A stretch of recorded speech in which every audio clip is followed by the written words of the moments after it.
Welcome and thank you for stopping by Sheila's Audiobooks, and I am Sheila. This recording is coming from South Texas. All stories on this recording are in the public domain per United States copyright law. This story is about: your name is Tom Carstairs. You have been commissioned to investigate the cargo ship Voordam. Some strange things have been happening. Cargo ships being heavily insured then disappearing. No cargo ship, no cargo, and worst of all, no crew. So who collects on the insurance? No one knows, because it is always done through a lawyer. You must be careful, for the person or persons behind this are not only very smart but also very dangerous.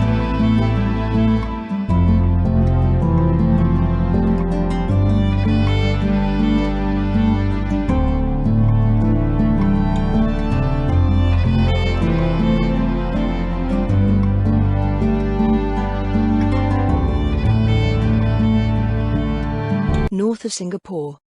Chapter 1.5 Million Mystery. If you know Singapore at all, it is quite needless to describe the offices of Mengelberg Incorporated, the shipping, insurance and general trading people in Hangzhou Road.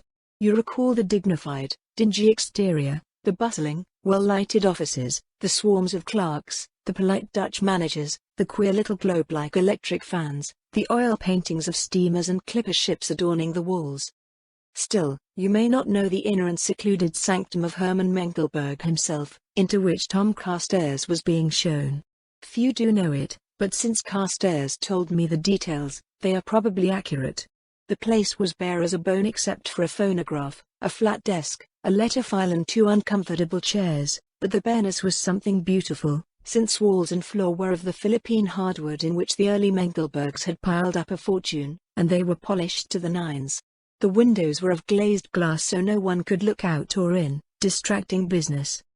Herman Mengelberg, who looked up and nodded as Carstairs entered, was a skinny little old man who played big poker out on the bubbling well road and chuckled over his losses, but in his office he was never separated from a single dollar without a battery of machine guns and a lodge of sorrow.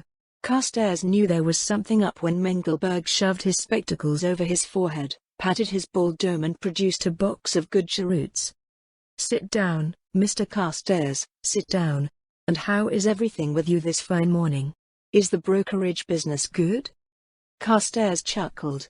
Nobody, not even the Dutchman in the outer office, knew that he worked for Mengelberg Incorporated, and that his brokerage office was a bluff. "Fine, Herman," he rejoined, taking a cheroot. "Work in prospect?" "These agents make me sick, Tom," complained Mengelberg. "They go and run me into the hole, and I'd die a pauper if it wasn't for you." "Fine," said Carstairs cheerfully, biting at his cheroot.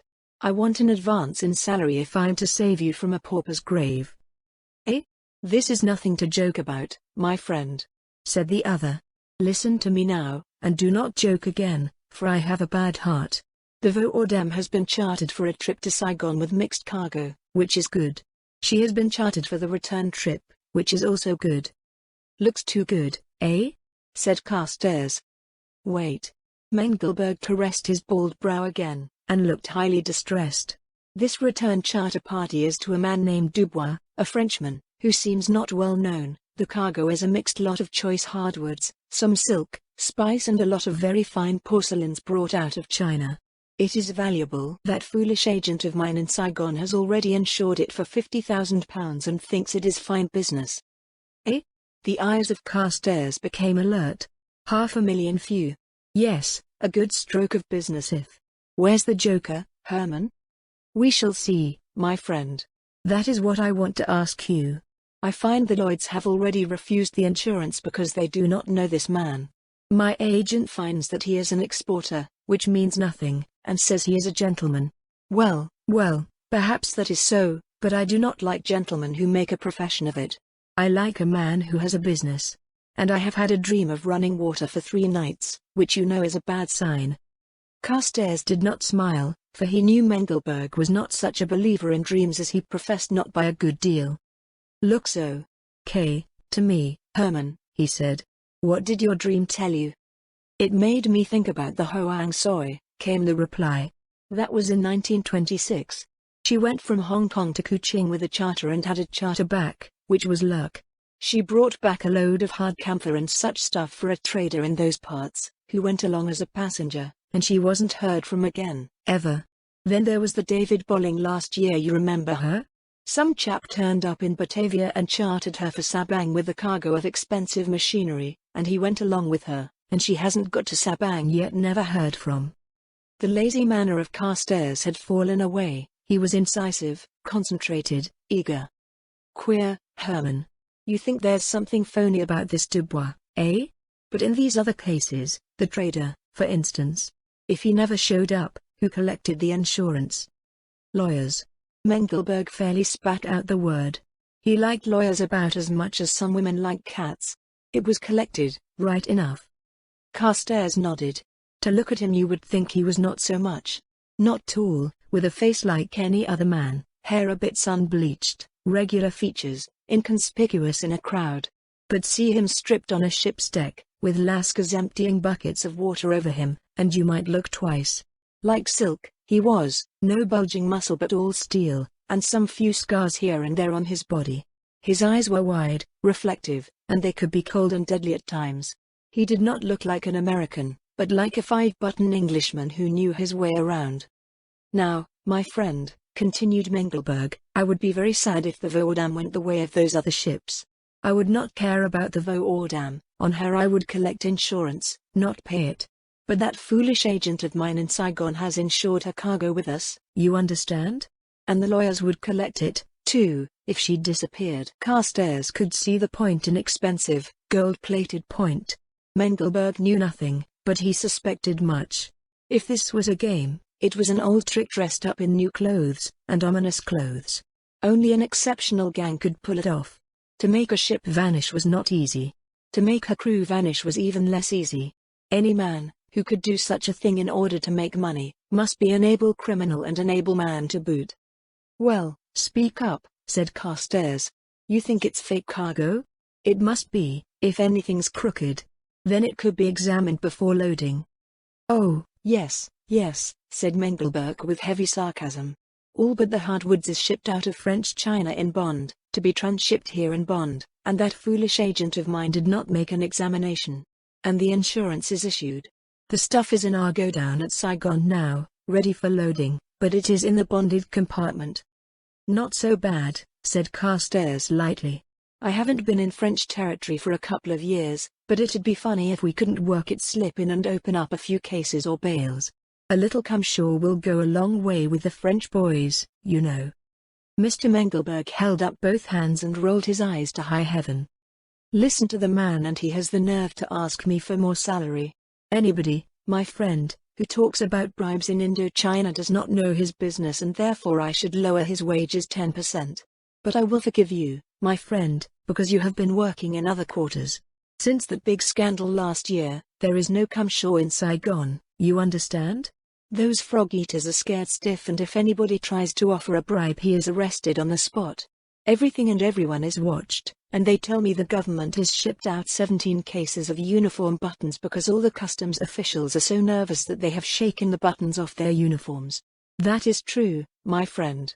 I should be extremely sorry if you tried to bribe any Frenchman up there, and I would not send you my lawyers. Carstairs grinned at this. All right, Herman, shoot the works, he said. How do you want me to save your £50,000? The Voordam sailed yesterday, said Mengelberg, but you know she is a slow old barge, and I have sent the long wireless to Captain Freeman. He will discharge his supercargo at Saigon and you will be hired. You can catch the Messageries boat north tonight and have a day or two to spare in Saigon with the French girls, and maybe you can pick up something. You understand, my friend, we must not be hasty. This is good business, very good business, if it is straight, and I do not want to spoil good business. But if it is crooked, then I do not want to wear any mourning band for that £50,000. Sure, said Carstairs. But you know our agreement as to commission on such jobs as this, Herman. The usual 10% goes? My friend, this is not a usual job, said Mengelberg with an expression of horror. No, this is merely suspicion, you understand, and there is no risk involved. If there is anything wrong you will send me a wireless and I will do the rest. No, my friend, 1% is very high commission in such a case, too high altogether, but I'll pay it. All right, Herman, nodded Carstairs. You get your 1% man on the job, because I've got a weekend date up in the hills at Colonel Talbot's bungalow." "Bluff," said Mengelberg, but looked uneasy. Then he brightened. "Listen. You remember the little girl who was here last month, eh? The American widow who is a peach? She is at Saigon now. I know, because my foolish agent there cabled about cashing a large check for her and I told him she was okay. Now listen, my boy. You take my advice. You go up to Saigon and you marry that widow. She is a peach, and she is rich, and you are made for life." Carstairs chuckled. "So you haven't forgotten Mary Fleming, eh? She hit you pretty hard at bridge, I heard. Well, Mephisto, you tempt me. She's a good scout, and I'd like to see her again, for a fact. I'll come down to 7.5%, which is pretty low, but I'll accept it in this case." Mengelberg looked at him with an air of startled concern. "My friend, what you ask is impossible," he said flatly. "Think of it, just think of what that commission would mean on £50,000 if there is crooked work." "Sure. I'm thinking of it," and Carstairs chuckled again. "Our working agreement is 10% too. As you say, I don't have to spend weeks at this job and go over books and play old sleuth, so I'll come down to 7.5 and be generous about it." "My lord. If that is what you call being generous, what would you call being tight?" said Mengelberg. "Come, we are good friends. You would not be too hard on an old man like me, I know it. I have your interest at heart, Tom. I will give you 2%, eh?" They talked at length. The upshot was that, if there were anything crooked on hand and Tom Carstairs could prove it and check it, he would have 5% of the £50,000 he would save Mengelberg Incorporated, which was fair enough. Thanks to a father in the consular service, Carstairs had spent most of his life in the Orient. His knowledge of men and places, dialects and customs, was astonishing in so young a man. He was not yet 30. For 7 years he had been associated with Hermann Mengelberg, and the fact was not yet known, even to the office force of Mengelberg Incorporated, which spoke volumes for the efficiency of Tom Carstairs. In Singapore, where the business of every man is known, where gossip floats on the tongue of Sikh and Chinese, Hindu and Malay, where rumor drifts from bungalow to bungalow, from office to office, any Secret Service man, private or government, has a terribly hard time of it. However, Carstairs thrived. And Hermann Mengelberg was far from guessing that his little shot about Mary Fleming had gone home, square to the bullseye. Chapter 2 Saigon. Any guidebook can give a description of the broad, tree-lined streets of Saigon, the little Paris of the Orient, so there is no point in outlining the impressions of Tom Carstairs during his first day in the city. He had been there before. From the local agent of Mengelberg Incorporated he learned very little. Dubois was a handsome and distinguished French gentleman who had come there 6 months previously with letters of introduction from Paris, then had gone up country. He had returned lately to Saigon, evidently having been successful in trading up in Yunnan, and had put some money into the hardwoods he was taking back to France. He was a gentleman of position, lived at the Saigon Club, and was not addicted to any of the pleasurable vices which Saigon can offer in profusion to visitors. Carstairs did not arrive with any pounding of drums or blowing of trumpets. His sun helmet was old, his whites were rather seedy, and his suitcase was shabby. He looked exactly like a white man who was down at heel and anxious to pick up anything. He went to a cheap hotel near the Hotel de la Marine, on the waterfront, and he kept away from the exclusive west end of town. He was in the Mengelberg office early next morning. The agent knew only that he bore a letter from the Singapore office asking that he be given any opening that might turn up on any of the company's ships, and now came to him with a cordial greeting. "Good day, Monsieur Carstairs. I have just received a wireless from the captain of the Voordam, due in tomorrow. He is discharging his supercargo and asks me to find a suitable man for the place. How do you like the idea?" Carstairs liked it, discussed wages, and the bargain was struck. At this moment a rickshaw drew up before the doors, and Dubois entered. Carstairs liked the look of the man, anyone would. He was larger than most Frenchmen, lithe, square-shouldered, with a finely set head. His features were regular, square, challenging. At first glance they were harsh and cold, but this dissonance vanished when he spoke. He was actually charming. The only trouble with charming men is that very often they find it easy to live by means of this gift of the gods. "Well, what news of our ship?" Dubois hailed the agent. "Today? Tomorrow? Next week? Tomorrow, M. Dubois, returned the agent. She'll be up the channel and berthed before sunset. I'll have all arrangements made to get the cargo right out of her, and I think 3 days will see her in shape.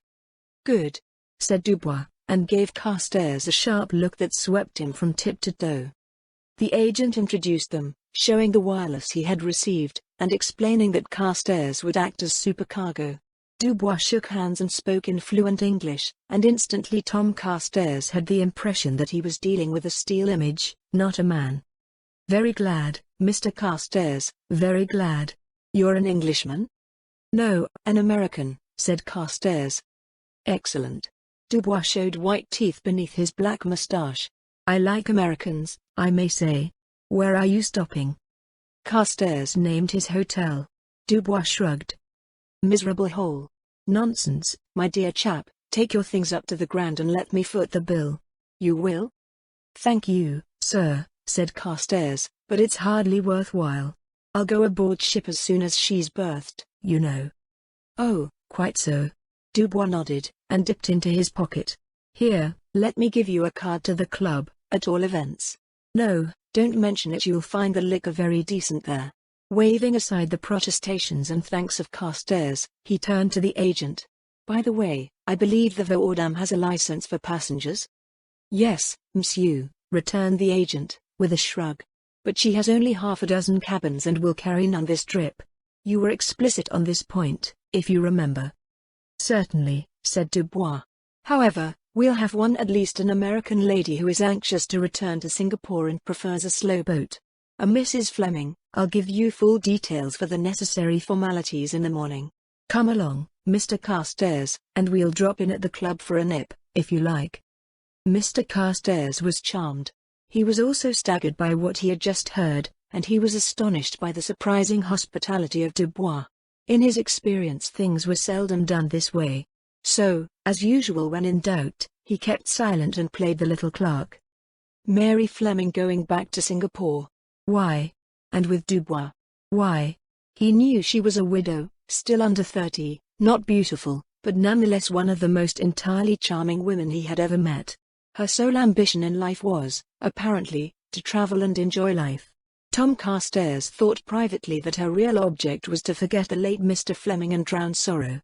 Which may serve to indicate the dangerous state of mind of said Tom Carstairs, who was as a rule a most unsentimental young man. On the way to the beautifully situated club, Monsieur Dubois spared no pains to put his guest at ease, and Carstairs gradually but cautiously unbent. True, he remained the petty clerk, but he revealed himself as a person temporarily hard up who had seen better days, and in no long time Dubois was convinced that he had found a very amiable companion. In fact, Dubois was soon reveling in his find. After the second drink he touched upon various adventures, and Carstairs begged for more in a wide-eyed, fascinated way which would have flattered any man with the least bump of vanity. Thus Carstairs, while lighting upon nothing in any way suspicious, did elicit the fact that M.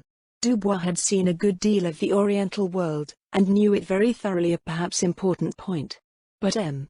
Dubois was far, very far, from guessing that the somewhat gauche young man, who listened so avidly to his tales, knew the Orient and its languages and its ways far better than he could ever hope to know them.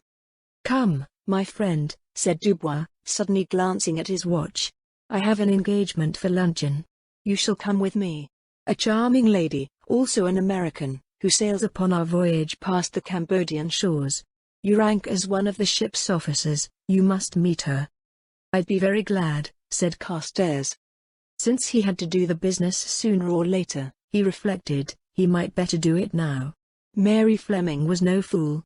She would not blurt out some silly exclamation as to how a man whom she had met at Government House in Singapore could be a supercargo in Saigon. Still, if she were fool enough to fall for a handsome Frenchman, it left a bad taste in Carstairs' mouth. He wanted to find what was behind it. He could uncover no hint of rascality in Dubois, but every man slips up somewhere. If there were anything crooked in this business, Dubois might have unwittingly slipped up in his relations with Mary Fleming. So they rode down to the Brasserie du Nord, and Dubois settled at a corner table of the glassed-in terrace, and over an aperitif they watched the yellow, brown and bronzed world go past on the avenue. Until, abruptly, A rickshaw drew up and Mary Fleming alighted. Dubois was out on the sidewalk instantly, bowing over her hand in his gallant fashion, while Carstairs remained at the table, watching. He saw the gaze of Mary Fleming sweep to him, knew that Dubois was telling her about him. He came to his feet and waited, politely, looking at her in a perfectly blank manner. She was just the same, a slim, slender little woman giving an impression of vivacity and fluttering silks. Nothing pretty about her, her hair that was neither yellow nor brown, eyes blue enough, with a peculiar slant, features and skin indifferent to creams and pomades, a figure of no extraordinary interest. Yet, with all this, a keen and vibrantly eager personality, a look that went in deep and square and firm, a warm hand grip. Not a woman to flatter and play with, thought Carstairs, but a woman to live with year in and year out. He found himself shaking hands, looking into her astonished eyes, speaking calmly. "I'm very glad to meet you, Mrs. Fleming, and to know that we'll have you aboard us on the way down. From what I've heard of her, the Voordam isn't a very elegant old barge, but I expect we can make you comfortable. You're from home, eh?" "Yes, from Dallas," came the vibrant voice, as her eyes searched him curiously. "You're not a Texan, Mr. Carstairs?" She had asked him the same question in Singapore, and now he made the same answer. "No, I'm a Buckeye, according to the family tree, but I've lived around all my life, a hobo from home." She remembered then. He could see it in her eyes and face. Dubois intervened, fortunately, and held a chair for her. She adjusted herself in it, and Carstairs knew that now all danger was past. Dubois glanced at him with a friendly laugh. "I'm afraid Carstairs does himself injustice, Mrs. Fleming. He isn't a tramp, you know. He's only been out here a few months, what they call a griffin up north. I think we'll have a pleasant bit of a voyage. Bridge, Carstairs?" "I play a little," said Carstairs. "I'm a dud at the game, though." Mary Fleming gave him a quick, almost startled look. In it he could see that she remembered how he had played in Singapore, the ideal partner, she had called him. Carstairs chuckled to himself. She was getting more mystified every moment. Carstairs enjoyed himself as the luncheon proceeded. More and more clearly Mary Fleming comprehended each instant that he was the man she had known in Singapore, but that Dubois knew nothing of him, that here he was playing a part and playing it well. And, realizing this, knowing him fairly well, she proceeded to prod him with questions as to his intimate activities and history, taking a malicious pleasure in stumping him or attempting to do so. Carstairs lied nobly, and she knew that he lied, but she did not say so. They were lingering over coffee and cognac when Mrs. Fleming inquired as to the exact time of going aboard. Dubois offered to telephone the Mengelberg agent, who would be at his home during the noon hour, and so departed to struggle with the Saigon Central. Mrs. Fleming sat back and gazed at Carstairs. "Well?" she inquired. "The reason for this amazing imposture?" "Gladly," said Carstairs, "on one condition." "The reason for your return to Singapore?" Her face broke into impish laughter. "To meet you again, of course." "Thank you." The level grey eyes of Carstairs were dancing. "That is exactly the reason I came here, to meet you again." "Fair enough." She leaned forward, suddenly earnest, tense. "Come, tell me the truth. Why did you want Mr. Dubois to know who you are? Why shouldn't he know you're a broker?" Carstairs shrugged, and spoke impulsively. "Because I'm no such thing, Mrs. Fleming. You're the only person to whom I've made the admission. No one in Singapore, even, knows what I really am. So come, tell me the truth yourself. Why are you going back there?" "Oh." She leaned back again and gave him a laughing sidelong glance. "Don't you know that all widows are looking for men? Perhaps I'll marry Mr. Dubois." Carstairs flushed suddenly, then smiled. "I know you too well for that to take, believe me. Don't give me away, and before we reach Singapore I'll make a full confession. He's coming back now." "Is it a promise?" she inquired. "Word of honor," said Carstairs gravely, as Dubois rejoined them. "You can go aboard tomorrow night if you wish, Mrs. Fleming," he said. "They'll have a cabin ready for you by then. The ship will be in this afternoon. Just when we sail isn't certain so far." Carstairs rose and took his departure, under pretense of having packing to do and purchases to make. Refusing a rickshaw, he showed his assumed ignorance of the country by walking, which in the heat of the day was an absurdity compassed only by tourists and beachcombers. However, he wanted the walk. He had got absolutely nowhere with his quest, he told himself. As a matter of fact, he liked Dubois very much, although he sensed a certain basic cruelty in the man, a certain cold calculation, hard to define, yet no more than might be found in any man who had made his own way in the world. And Dubois liked the good things of life, his clothes, the handsome sapphire on his finger, his appreciation of the best in everything, went to show this. Still, I've got nowhere, reflected Carstairs. He looked back and saw a flock of white uniforms and gold lace surrounding the table he had just quitted. Officers flocked around Mary Fleming as at Singapore. Carstairs grimaced and went on. Where did she come in? Flirting with everybody, a gay butterfly enjoying life. Maybe, he thought. That's the mask she wears, anyhow. Did she spill everything to Dubois the minute my back was turned, in her vanity over knowing something he didn't know? 9 out of 10 women would do that. I was a fool to tell her what I did. There's no trusting any of them. Why was she going aboard the Voordam? Perhaps as a mere experience, a whim, perhaps in the serious endeavor to capture Dubois. The thought made Carstairs rebel. It did not jibe with his idea of her. And why was she traveling about the East alone? Most women would have a maid or companion of some kind, particularly if they had financial ease. Carstairs spent the rest of the day loafing about the harbor, sitting at cafe tables and watching the water and ships and passing natives, and pondering many things. He was still sitting there late in the afternoon when the Voordam came in past the custom house and entered the Arroyo Chinois. She did not go to mooring buoys but made direct for the wharves and was presently neatly berthed beside the Mengelberg go-down. Time to move, said Carstairs, and hailed a rickshaw. Chapter 3 The Guest of Dubois. Captain Freeman commanded the Voordam not from choice but from necessity, which had embittered him. He was a hard-faced, deep-eyed man, very harsh, a martinet for discipline, always saying what he thought and damning everyone from harbour master to steward without regard for consequences. Mengelberg's a fool, he said when Carstairs went aboard with his agent's letter. He sent me word to send back my supercargo by the first mail boat out of this hellhole and said he'd supply a man. You're it, huh? What do you know about the job? Talk's cheap, sir, said Carstairs. Freeman looked hard at him, an appraising squint. Fair enough. Mail boat goes out tonight and Van Horn with it.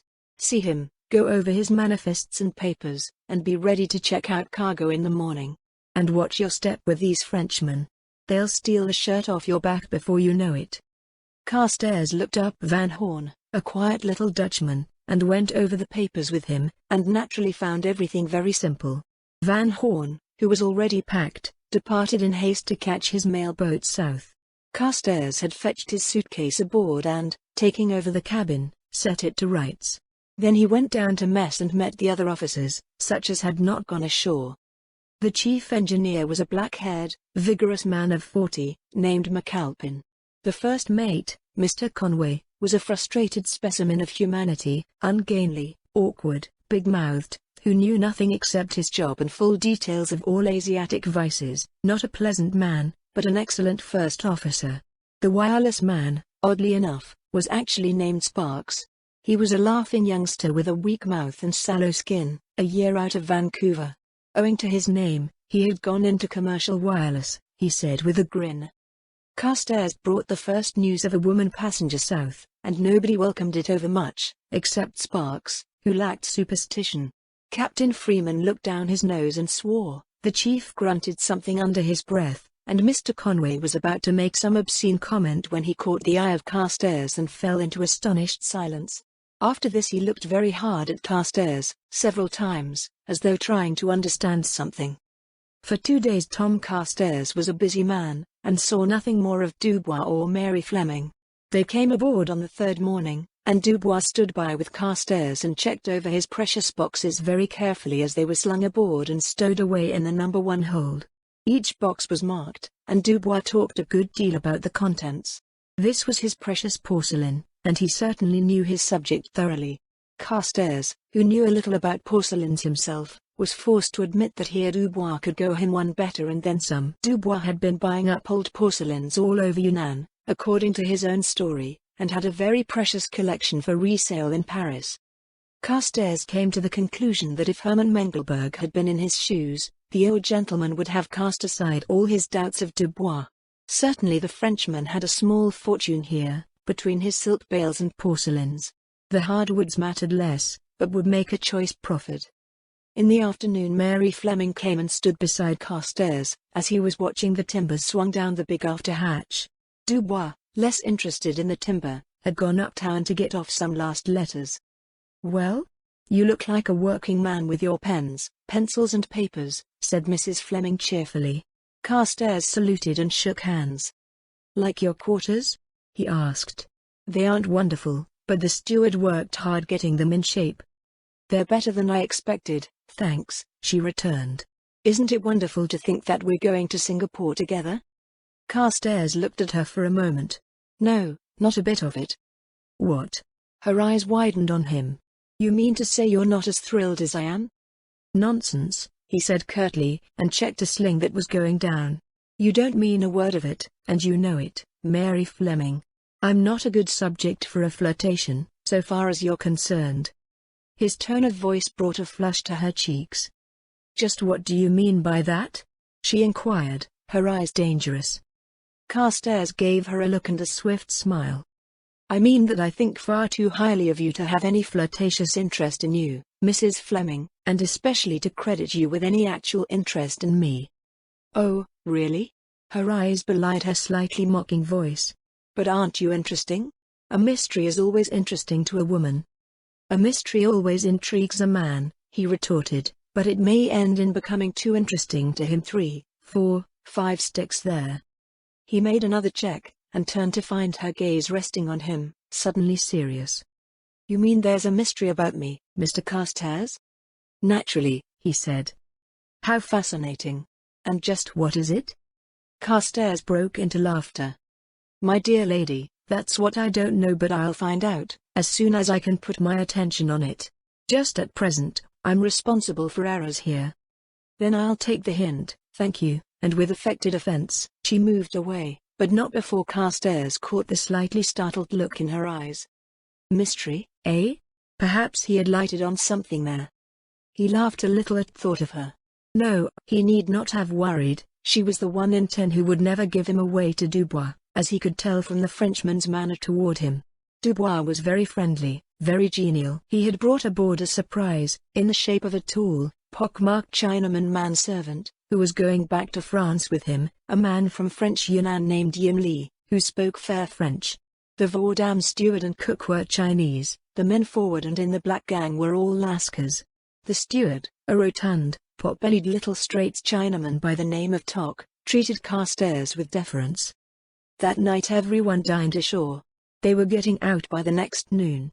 Carstairs was the only officer remaining aboard for dinner, while Dubois and Mary Fleming went to the club. As Tok served his lonely meal, Carstairs asked idly how he liked the French Chinaman. "Him French, sir?" Tok made a grimace. "Sabang, maybe." "No, from Yunnan," said Carstairs. "Maybe Peking, Canton, anywhere," said Tok with scorn. "You look see. You listen." Carstairs looked sharply at him. "Listen? Aha. You savvy plenty good." "Oh, is that so?" said Carstairs. "What makes you think so?" "My brother number 1 boy along Mr. Mengberg." With this delicate shot, Tok grinned and slipped out of the mess cabin, leaving Carstairs blinking. So this yellow boy had at least a suspicion of him, eh? Probably was to be fully trusted, however. Any Chinese working for Mengelberg were handpicked and certified. Carstairs turned his attention to what he had just learned. Yim Li was perhaps from Sabang, but certainly not from Yunnan, a fact easily distinguished by any yellow brother. Then why had Dubois lied about it? Had Yim Li deceived Dubois? Perhaps yet Yim Li's papers must be fully in order, since he was bound for France. The tiny discrepancy served to put Carstairs wholly on the qui-vive. It might mean anything and everything. It assuredly meant something wrong. Once the hatches were on, Carstairs' work was finished, and they went on at 10 the next morning. There was a storm warning in from Cape Street Jacques, and Captain Freeman wanted to get out to sea, so he clapped on the hatches and got away as soon as he was cleared. The pilot was aboard, and in no long time the Voordam was sliding out into the long, narrow reaches of the Saigon River that twisted down to the Brassy Sea. The sea was brassy enough, no doubt of that. When they reached it and dropped the pilot, They headed out into rolling swirls of brass under a brazen sky, and the Voordam at once showed her true colors. She did everything except stand on her tail, and did that as soon as the wind came down. There was no rain, only a howl of wind that whipped up the spray and beat down the waves. Dubois left the scene early, somewhat green in the face and looking uncomfortable. Tom Carstairs was on the bridge deck behind the funnels, watching the sea, when Mary Fleming came up to him. It was getting close to sunset. "What? Is mind triumphant over matter?" he demanded smilingly. "Are you one of those rare persons never rendering unto Caesar that which is Caesar's?"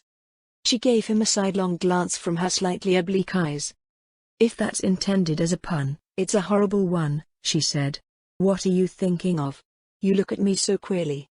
"Why," said Carstairs soberly, "I was thinking that since meeting you I can for the first time understand the French custom of kissing the hand of a lady." She met his eyes for a moment, found no laughter there, and the wind whipped color into her face. "Really?" she said, and tucked a lock of hair into place under her beret. "Some things should really be said with a smile, don't you think?" Carstairs shrugged. "No. You smile too much. You wear a mask of frivolity and think that everybody will accept it at face value. But not everyone will. Tell me, please, why you came on this trip." She was, for the instant, disconcerted, perhaps a little angry. Dubois invited me, for one thing," she returned. Carstairs smiled. "Really? Why did you make him invite you?" Now the look she flashed him was pregnant with sharp alarm. She turned, facing him. "Why do you assume the right to question me, Mr. Carstairs?" "Because I look upon it not as a right, but as a privilege, Mrs. Fleming. If you—" Without warning, the Voordam stood up and tried to spit at the stars. Mary Fleming wore American rubber heels, which have no place on a spray-wet deck. They slid, and she did likewise, and Carstairs all but went into the scarpers. For a moment he held her tightly, felt her presence, felt her body against his, then he drew her into the lee of the lifeboat and they were laughing together. Yet this fleeting instant of contact had destroyed everything that had gone before, and what had been in their minds and on their lips was quite gone. Mary Fleming held up her hand, and rubbed her wrist with a grimace. "Mercy. Do you carry iron bars in your pockets? Something almost broke my wrist." Carstairs put hand to jacket pocket and produced an automatic. She looked then looked up at him, a queer look, inscrutable, questioning, yet not alarmed. "Your habitual companion?" she asked. He nodded. "Temporarily, yes." Sparks came out of his cubby, saw them there, and joined them with his usual grin. "Do you know, Mrs. Fleming," he exclaimed, "that you remind me powerfully of a lady I saw a couple of times back at Vancouver?" "Yes, you do. Look just like her, only she was younger. That was quite a while back, though. Her husband was an engineer and he was putting up a big radio station and I was hanging around looking on. Gifford, his name was." Mary Fleming made a laughing response, but not before Carstairs have caught the sharp eyes of fear in her eyes, fear, and the widening of alarm. Carstairs departed, leaving her with Sparks. He was more astonished than he cared to admit. Then her name was not Fleming at all? But what had she to do with Dubois? Before that evening was over, he was to be asking even sharper questions of himself. Chapter 4: The Colonel's Lady.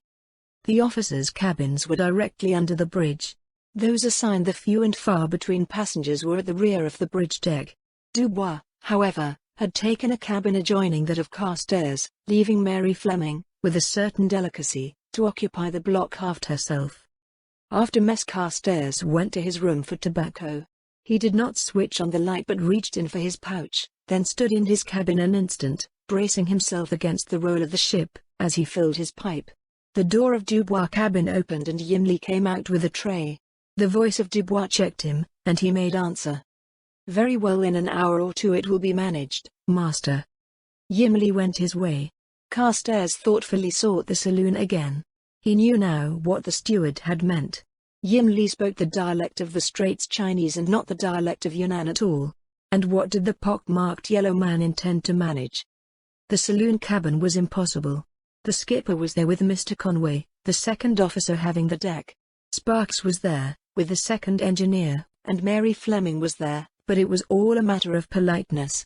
The Voordam was rolling in a diabolical fashion. It was impossible to obtain any comfort in a chair, and when Mrs. Fleming dismissed her circle there was vast relief. As Mr. Freeman observed to Carstairs, it was up to the officers to entertain a lady, but right now it was a hell of a job. Sparks took Mary Fleming on deck, but Carstairs came along and dismissed him, making no bones about it, then conducted the passenger to the lee passage. A gust of misty rain was sweeping the weather side of the ship. "You are not polite," she said abruptly. For the first time Carstairs caught the real quality of her voice, its natural timbre. He liked the full-throated sound of it, a hint of contralto, a hint of reserve, a hint of cool ability underneath it all. "On the contrary," he returned, getting his pipe alight, "I am very polite, with you. Not with the woman you pretend to be. I detest frothy people, and you're anything but that when one gets to the real person." "I'm tempted to be really angry with you," she said calmly. "You're impertinent." "Then I apologize," and Carstairs, leaning on the rail, looked out at the Black Sea. "Each time I see you, two words come into my mind. Many of us fool ourselves, naturally, about people we scarcely know, yet sometimes we know comparative strangers much better than old friends." "Sometimes," she agreed. "What are the two words?" "You'll think them very impertinent, no doubt," said Carstairs. "Yet that depends on the way they're meant, on the spirit in which they're said, on what's behind them." "Eh?" "Of course. What are they?" "Ave Maria," said Carstairs, and turned to meet her gaze under the overhead light. She was looking at him reflectively, serious for once. He smiled. "I thought of that when I met you in Singapore. Is the confession too revealing?" "It's not very comprehensible," she said quietly. "I'm not easily fooled, my mirror tells me the truth. Therefore, why should you say such things seriously?" "Mirrors don't reflect personalities, they only reflect exteriors," said Carstairs. "If I wanted to be impertinent, there are questions I might ask you. But I don't. You're too far above the level of the pack to be brought down to a plane of frivolity, of flirtation, of gay froth." "Thank you," she said, as he paused. "Ask one of your impertinent questions, please." "Very well. Was your husband an engineer?" To his astonishment, she nodded and replied simply, "Yes." "You heard his name spoken this afternoon. He was killed 2 years ago by an accident. This was in Burma, where he was working on a railroad project. I was in Vancouver at the time. He went on a hunting trip and his gun exploded. He was after tiger, in company with a French gentleman, an army man on leave, Colonel de Bercy. They sent me back a snapshot taken of him with de Bercy. Perhaps you'd like to see it?" Somehow, in some mysterious and indefinable way, Carstairs felt a thrill at these words. Some electrical current caught at him, a warning that he was on the threshold of something more than appeared on the surface. This sixth sense fairly jerked at him. Yet there was nothing in her look, in her cool voice, to intimate anything unusual. "Yes, very much," he replied. "I'll go to my cabin and get it," she said, and was gone. What did she mean? Carstairs stood at the rail, staring out at the Black Sea, still feeling that curious warning thrill. Was it a mere confidence on her part? Why was she confessing that her name was assumed? What lay behind it all? From these thoughts Carstairs was abruptly jerked by a wild, frantic scream almost at his ear, a scream that tore through him, that brought him around to glimpse something falling out past him, something from the deck above. A cry broke from the bridge, then another, a long wail in the shrill Malay voices. Forgetting everything else, Carstairs darted to the port ladder and scrambled up to the bridge. As he reached it, the pulsation of the engine ceased. He saw the helmsman dart out to the rail, tear loose the lifebuoy there and fling it. An instant later the flare broke forth on the water and went bobbing astern.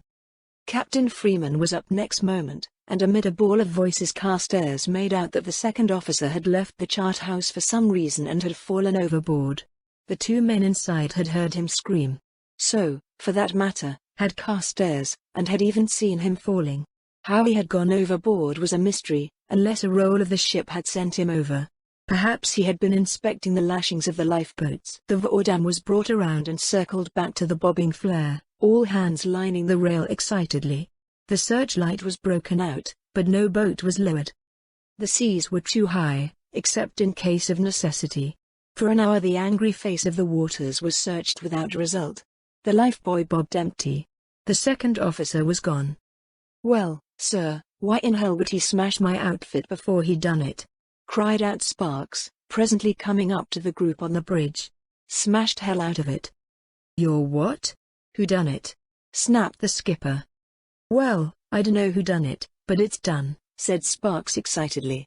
"Looks like someone went through the sending outfit with an axe. Knew his business, he did. That their layout is only junk now, sir. Come and see for yourself." They did come and see, all of them. They saw that, sometime between dinner and now, the wireless apparatus had been very thoroughly smashed to pieces. Having seen this, Carstairs left the upper deck, thoughtfully enough. Was this what Yimli had undertaken to manage? Had he put the Voordam out of communication? Had the second officer caught him at it and been sent overboard as a result? Possibly, in fact, very probably. Abruptly, he came upon Mary Fleming standing at the rail. He had forgotten her completely in the rush of events above, and now remembered of a sudden. She turned to him quickly. "Is it true that someone fell overboard?" "Yes." Carstairs' tone was dry. "It appears that the second officer went out of his head, smashed up the wireless outfit, and jumped overboard. Odd actions, eh?" She stared hard at him. "What does it mean?" Carstairs shrugged. "It means that this is no ship for a woman like you to be aboard," he said, then looked at an approaching figure behind her. It was Yimli. Carstairs spoke to him in French. "What were you doing on the bridge deck a while ago?" "I? Nothing, monsieur." The impassive eyes of the yellow man swept him stolidly. "I have been below all evening." Carstairs looked at him, and laughed, then spoke in straight Chinese, so that Yimli's eyes leapt wide in amazement. "You lie, son of a turtle. You did the job you promised to do, eh? Go on your way, and there will be a reckoning later." Yimli passed on without reply, and Carstairs knew that he had made a dreadful and impulsive mistake in uttering this speech, but it was said. Anger had gripped him, and for once he had lost his head. Perhaps the presence of the woman beside him had done this, or it might have been the pool-black eyes of Yimli spurring him. "You suspect that man of something?" It was the voice of Mary Fleming, low, controlled, rich. Carstairs swung around, got out a cigarette, and lighted it. "Yes, but I have nothing to back up my suspicion. I have made a mistake. Pardon me for having left you so long here." "Don't be conventional." She laughed shortly. "I'm a widow, you know. I must settle down in the little world of widows, who are never conventional, always frothy." "Lord," said Carstairs, staring at her, touched by the half-bitterness of her voice. "Mary, you'll never be a widow. Since the first time I saw you, I've thought of you as something shining. Shining, that's the word that has come into my mind. I don't mean any disrespect." "I know it," she said, as he paused. "I know it, of course. But I brought that picture and waited for you. I knew you'd want to see it." "Oh. By all means," he returned. "Will it explain why you're Mrs. Fleming? Why I took my maiden name for my passport?" "Yes. It will explain why I've been traveling around so aimlessly, why I have the air of frothy frivolity which you don't like, why I'm aboard this ship. Here's the snapshot of my husband and Colonel de Bercy." Carstairs took the Kodak picture she handed him, and turned to hold it to the light of the electric bulb. He frowned, looked harder at it, incredulous. He saw a smiling American and beside him, smiling also, the Frenchman in question. This Frenchman was M. Dubois. Carstairs swung around, questions on his lips. Then he found himself alone. In that instant, Mrs. Fleming had slipped away, was gone. Carstairs looked again at the picture, and a soft whistle broke from his lips. "Good Lord!" he ejaculated softly. "So that's it. What does she mean by it? Has she been hunting him all over this part of the world, hunting this man? And now she's found him, what is she going to do? Well, this pins something on Dubois, all right, gives me the first tangible clue to the rascal.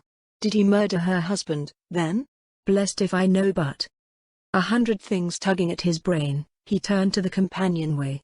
As he reached it, still holding the picture in his hand, he laughed softly. "I knew there was something back of it all, a woman to live with day in and day out, eh?" he muttered. "Yes, she's that kind. Nothing sexy about her, but something better and rarer. Fine gold, shining, shining. That's the word for her." He came to his cabin, pushed the door open, reached for the electric switch. That was all he remembered. Chapter 5: A Night on Deck. That night there was some electric feeling in the air, something queer and vague and scary that rode the tail of the blow. Everybody said so forward, and the off-watch of Lascars squatted on the hatch and talked together in their guttural, chirpy Malay, fireman and crew together. The serang, who acted as bosun, sat in the middle of the circle and told horrible ghost stories. They did not break up until the watches changed and Mr. Conway took over the bridge from the skipper. The serang went to the bridge. Mr. Conway, after lighting his pipe and glancing at the chart and binnacle, stepped outside to enjoy his smoke in the open. The serang came and stood beside the helmsman, chewing his beetle paste, and presently spoke. "Salatin Daya?" he asked, frowning a little. The man at the steam gear nodded. "Aye, my father, south-southwest." The serang wrinkled up his nose and sniffed the air, which made him look all the more like a dog. It happened that the stars were still cloaked from sight. The Voordam was heading dead into the wind's eye. "I smell, by Allah," said the serang. "Coral and lumper." "Coral and mud?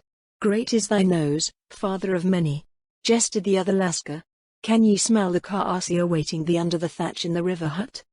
"I talk of things that matter, not of women," said the serang.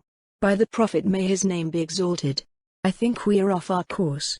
He glanced into the little lighted well of the binnacle. "Right enough.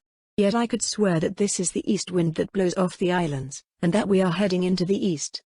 "Swear a bellyful," said the placid helmsman. "I steer and swear not." The serang cursed in perplexity.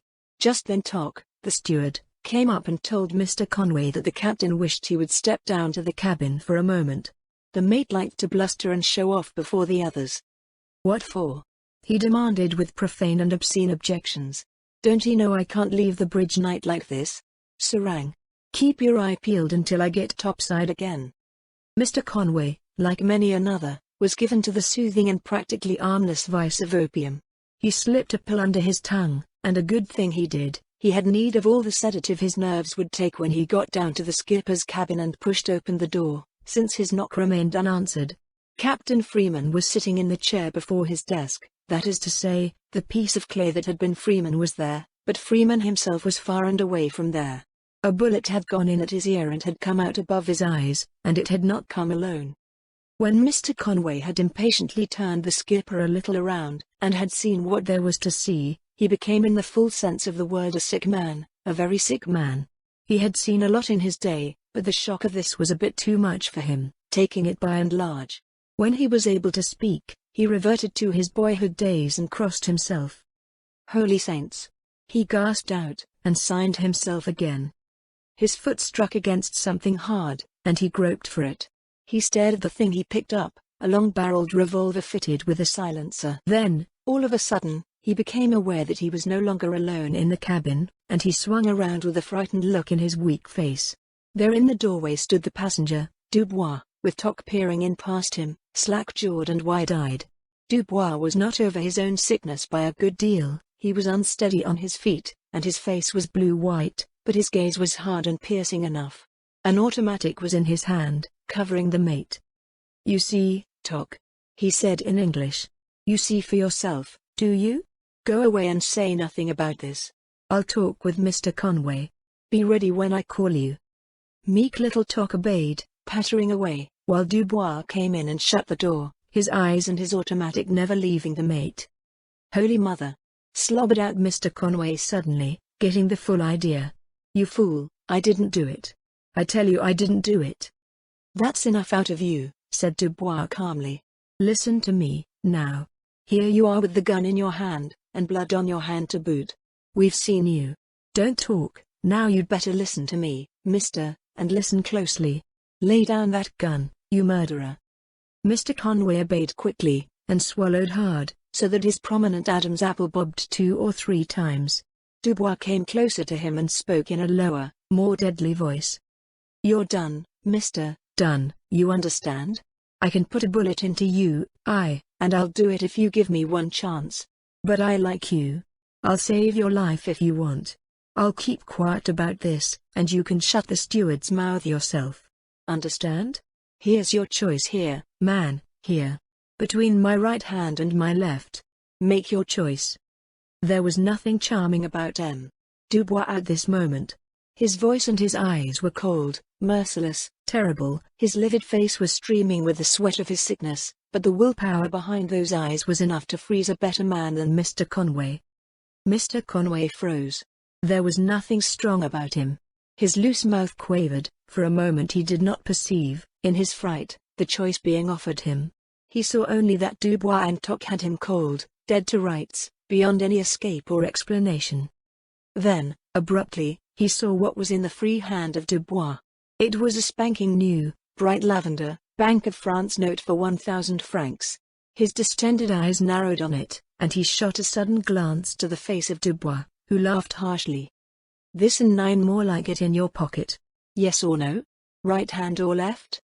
Mr. Conway put down his half-raised hands.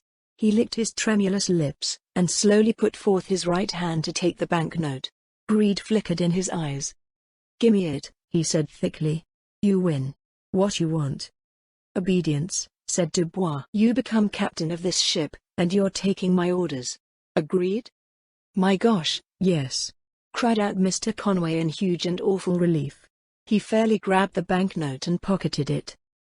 But what about this? Who done it?" "So far as I know," said Dubois, "you did. So far as the steward knows, you did. I leave the steward to you, mister. Shut him up. That's my first order to you. Savvy? Then I'll cover you up on this." Red surged up into the sallow features of the mate. "By the Lord, I'll do that quick enough," he swore. And then, "Take the deck," said Dubois. "Behind the binnacle you'll find a bar of magnetized iron. Chuck it overboard and trim your course for the Brothers. Understand?" Conway's jaw fell, but he gulped quick assent. Dubois gestured to the door, and the mate hurriedly departed, almost in a daze. Left alone, Dubois staggered, drooped against the wall, pocketed his weapon with fumbling fingers. His chin fell on his breast, the strength seemed to go out of him, and his eyes closed. The door silently swung open, and his man Yim Lee stepped into the room and caught his arm. Dubois shook him off, head swaying but eyes alight once more. "All right," he said in French. "I'm all right, Lee. Need sleep. Weak. Watch the mate. If he attends to the steward you can trust him. If not, kill him before dawn." "Very well, master," said Yim Lee stolidly. "If you are ready, I can send word to Ali, and we can manage everything ourselves. Now." "No!" exclaimed Dubois. "Not now. No need. Tock this door. Watch the mate. If he obeys, we can trust him." "As the mongoose trusts the cobra?" said Yim Lee. A thin smile broke on the face of Dubois. "Exactly. Until we choose to strike him. Now, help me. Thank heaven the sea has gone down. I was never sick like this before." The pock-marked yellow man helped Dubois down the passage to his cabin. Without turning on the light, Dubois dropped on the lower berth, stretched out, and was silent. Yim Lee went back into the captain's cabin with the silenced revolver. He looked it over, nodded, and replaced the empty cartridge with another from his pocket. Then he put the weapon away, glanced around, turned out the light, and locked the door from the outside. This had taken a little time. He started up the port ladder for the bridge, and halfway up he came to a sharp halt. From above, he caught a startled cry in Chinese, a thin, pitiful little cry of fear and terror, and felt rather than heard the thudding of booted feet on the deck above. He came up to the bridge and found only the serang and the helmsman there. "Where is the mate?" he asked in Malay. The serang jerked his head toward the outer air, vaguely. A moment later Mr. Conway appeared, looking rather white and rumpled. Yim Lee regarded him impassively, then glanced at the binnacle. "What you doing up here?" snapped Mr. Conway. "Look see Doc," said Yim Lee. Mr. Conway jerked his head, looked at the tray which the steward had left for him on the chart table, and flew into a passion. "Gone below. Get to hell outta here, you damned yellow scum, you ain't allowed on the bridge and you know it. Get out." Yim Lee calmly departed. He spent an hour roving about the ship like a silent saffron ghost, moving, never staying in one spot. Presently he was in the forecastle, where the off-watch was asleep. He touched one of the sleepers, a thin-chested Malay, and came back to the deck. In a moment the Lascar joined him there. The Voordam was gently pitching into the west wind in the long rolling seas, and across the horizon stars were glittering. The morning would come clear and fine. "In the name of Allah the Compassionate," said the Lascar sleepily. "It is time?" "No," replied Yimli. "We are to do nothing. Everything has been done, and now the rest will be done for us. When you have put the stuff in the engines, our work is done." "Major Honum, take me if I understand," muttered the Lascar. "It is not necessary," said Yimli. "You will see. Tomorrow many things will happen. The men will be afraid. You must talk to them of evil spirits, so that tomorrow night when the engines stop they will all come down here to be safe.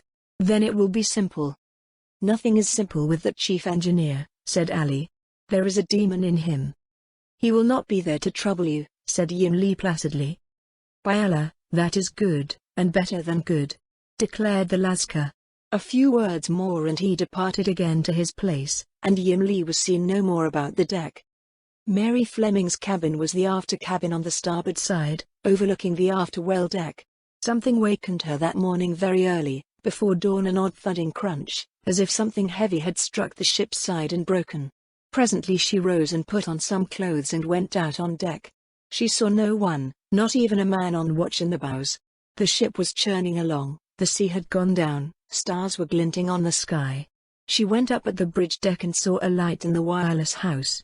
The door was gently swinging and banging, unfastened.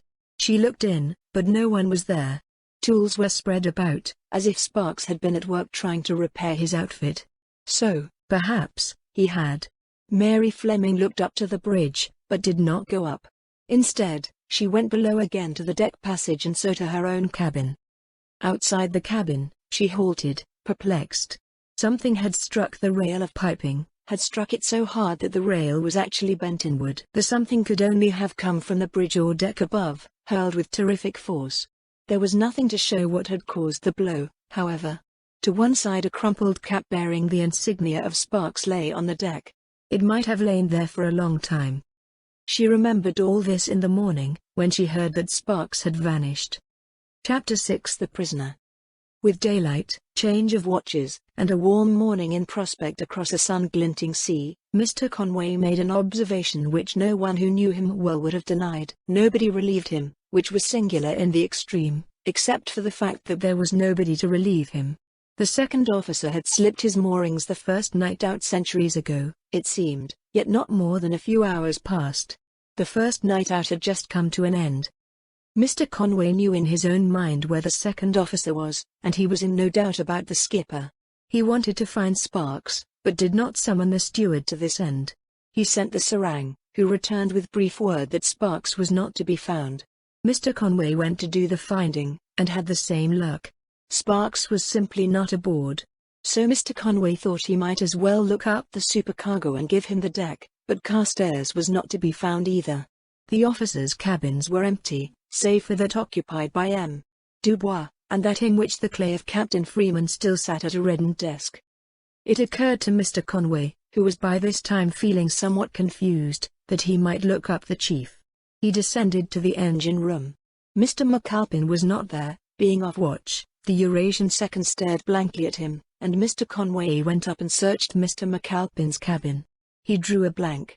Out in the passage he was scratching his head and staring around, when he heard Mr. McAlpin's rich Scotch brogue coming from behind a door, the door of the strong room, adjoining the skipper's cabin. "Is that you, Mac?" called the mate. "Who the hell you think it is?" came the muffled reply. "Open the door." Mr. Conway tried to open it, but the door was massive and well garnished with locks, and all of them were clicked shut, with no keys in sight. Catching a faint sound, Mr. Conway turned around and saw M. Dubois standing in his cabin doorway, smiling grimly. The Frenchman made a gesture, and Mr. Conway, obedient, went to his own cabin and there made the observation as a force aid. "Well," he observed, "I'll be damned." As for Dubois, he went back into his cabin, closed the door and chuckled softly as he met the gaze of the man who, gagged and bound, was lying in his upper berth. "Everything is now quite safe, Mr. Carstairs," he said. "You may do all the shouting you wish, if you so desire. Therefore, we may now talk at our ease." And reaching up, He untied the long silk scarf which was wound about the mouth and chin of his prisoner. Carstairs did not do any shouting. He had been lying there awake for quite a long time, and judged shrewdly that if shouting would do him any good, he would not have been freed of his gag. There was a bump on the back of his head where he had been hit, but otherwise he was not damaged. Dubois drew off and regarded him.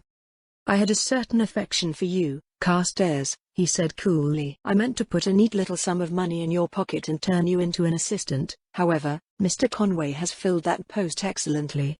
A very fortunate discovery I made last night. It was most kind of you to hold that picture in your hand. We shall talk about it in a moment." The door opened and Yin came in with a breakfast tray. Dubois, who now showed few signs of sickness, rubbed his hands briskly. "All well, Li?" "All, master," said the yellow man, and looked at the upper bunk.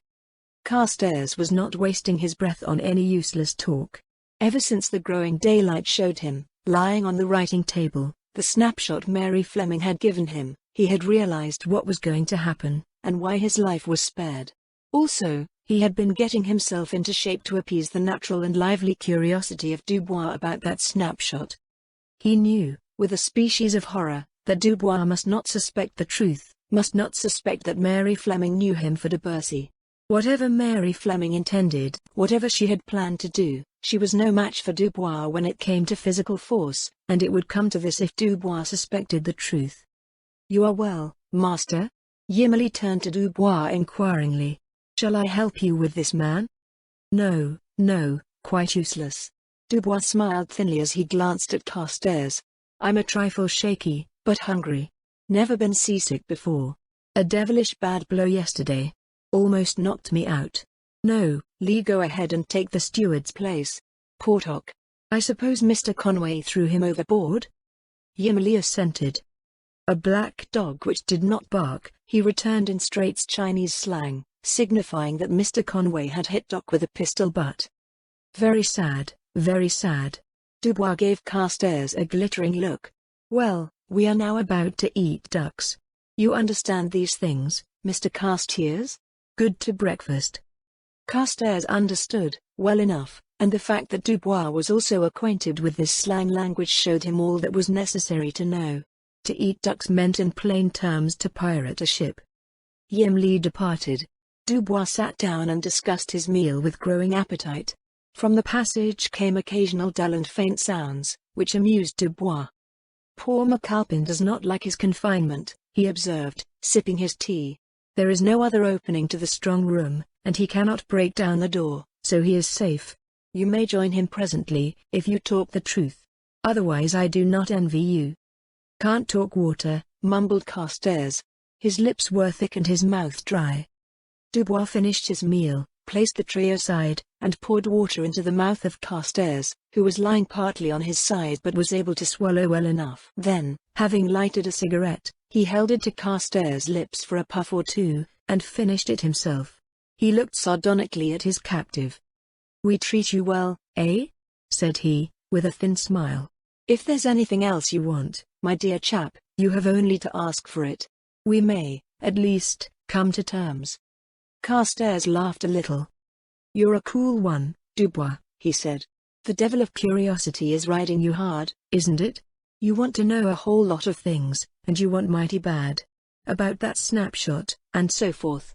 Well, you already know or guess enough, thanks to my own folly, to put me out of the way, and if you'll do a little frank talking yourself, I'll promise to come clean." Dubois nodded and sat on the edge of the writing table, looking up at Carstairs. "Cool one yourself, young man," he rejoined. "You fooled me in Saigon, and that's saying a good deal. Yes, I'll talk readily enough. No reason why I shouldn't." "No?" said Carstairs. "You mean to scupper me, do you?" "Not a bit of it." Dubois grimaced as if in distaste. "There's been too much of that already, thanks to my seasickness. What a beastly nuisance it was. No, I'll lock you in the strong room with Mac and take my departure." Carstairs had a flash of what lay behind these words. So that was it. Sink the ship and wipe everyone out of sight or sound. "This isn't the first time you've played the game, eh?" he said. Dubois laughed. "Hardly, old chap. The Inquisition has begun?" "Not much to it, returned Carstairs. I'm under no illusions as to your kind intentions, but what worries me is our lady passenger. Where does she stand in your scheme of things? The hard, steady gaze of Dubois narrowed through the smoke. So your interest is acute there, is it? I suspected as much. Don't be a fool, said Carstairs, and the Frenchman laughed softly. I'm not a fool, Carstairs. You ought to realize it at the moment. As to the lady, she does not remain with the ship. She goes with me and she goes willingly. She will become Madame Dubois, you comprehend? That is all arranged between us. Which is more or less a lie, said Carstairs pleasantly. However, let's have one more bit of clearing up. The cargo aboard here is fake, of course? Of course, assented Dubois, who seemed amused by the question. That satisfies you, does it? He reached out, flipped up the Kodak picture in his fingers and tapped it. Well, my dear chap, do you care to explain this to me? Of course, said Carstairs. You were the last person known to be with Gifford, that is, Colonel de Bercy was the last person. It seemed that investigation disclosed no such person known to the French army list, and Gifford's heirs wanted to find out a little more about the accident which finished him. I got the job. Upon my word, said Dubois, looking a trifle astonished. Do you mean to say you're a sort of detective, eh? In this case, yes, responded Carstairs. All I had to go on was that photo, but I got quite a ways on it, as you'll probably admit.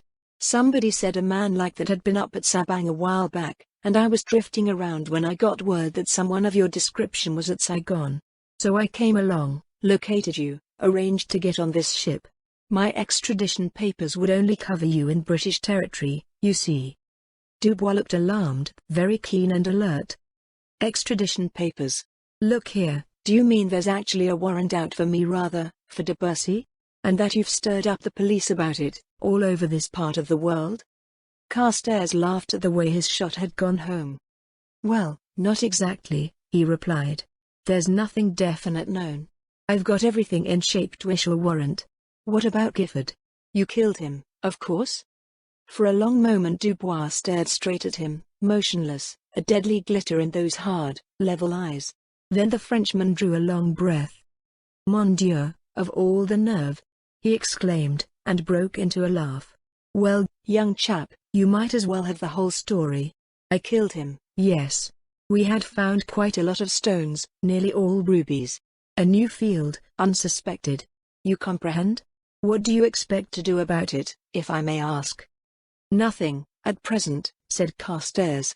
When I get back to Singapore, I'll swear out a warrant. Dubois laughed heartily at this. And you'll have a devil of a time proving anything, I can promise you. See here, all your talk about being fresh to the country was pure bluff, eh? How do you know so much? Where did you learn Chinese? Picked it up. I've lived around, said Carstairs whimsically. How long do you expect to keep me trussed up like this? My hands are numb. By heaven, said Dubois in French, they'll be still more numb before I get through with you, my beauty. He looked at Carstairs, and the fingers of his hands twitched. Into his eyes had come a queer and unholy light. Sudden passionate anger and hatred had flamed in his heart and was breaking out at the surface. This information must have shattered his plans and schemes sadly, to have so upset him. He suddenly rose, turned to the washstand mirror, straightened his cravat, and went out of the cabin. Left alone, Carstairs relaxed, felt sweat on his face. It had been a strain, and a stiff one, but he had conquered. Dubois believed him implicitly. Why not, indeed? Unless she gave herself away, Mary Fleming was safe, and she was not the one to give herself away.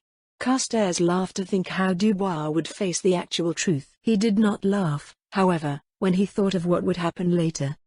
Chapter 7 Plague. The Voordam had altered her course and was standing south when Dubois gained the bridge deck and found Mary Fleming tucking herself into a long Singapore chair with a robe over her feet. The Serang and two Lascars were stretching the deck awning, for the sun was already hot, and the sea was like green jade. "Good morning," she said brightly, with a radiant smile that seemed to illumine her whole person. "Did you see the islands off the starboard bow? You can see them from here. The Serang says we'll pass close to them." "Yes, the Pulo Condor group," returned Dubois, drawing up a chair. "We'll not pass close to them, however. We'll pick up the brothers very soon now. 2 islets about 20 miles off the coast. Why are we changing course so much? She asked. When I got up, we were heading west, and now we're sailing south, aren't we? Dubois nodded and produced a cheroot. So it seems, he rejoined carelessly. Got off our course during the night, I suppose. This is a slow old tub, all right. She seems terribly deserted this morning. Mary Fleming frowned in perplexity.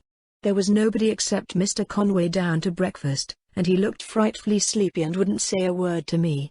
And your man has taken the place of that funny little steward, too. I suppose Captain Freeman's on the bridge?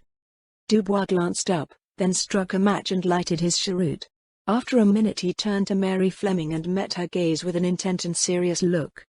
Mrs. Fleming, he said quietly, there's something which I must tell you, strictly against orders.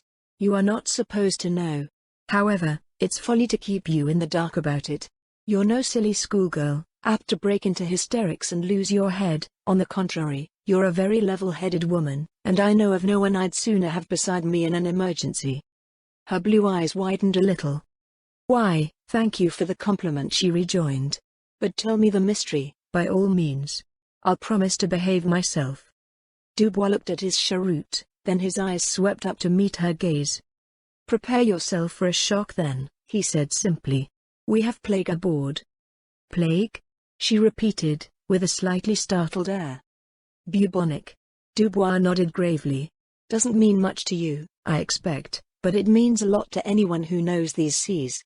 In its virulent form, which we have with us, a man is alive one moment, and an hour later he's dead. Where this accursed ship picked it up, there's no saying, perhaps from some other ship at Saigon, perhaps ashore. It's a mystery. At any rate, we have it. And it took toll last night, Mrs. Fleming. At his manner, at his voice and look, Mary Fleming had slowly whitened. Perhaps she had heard of bubonic plague ere this. Just how bad is it? She asked. Surely I can be of service, if someone is sick. Dubois laughed harshly. This laugh cut short her words, as with a knife. It held a metallic note, a strange ironic edge that fairly drove into her. Service, he said.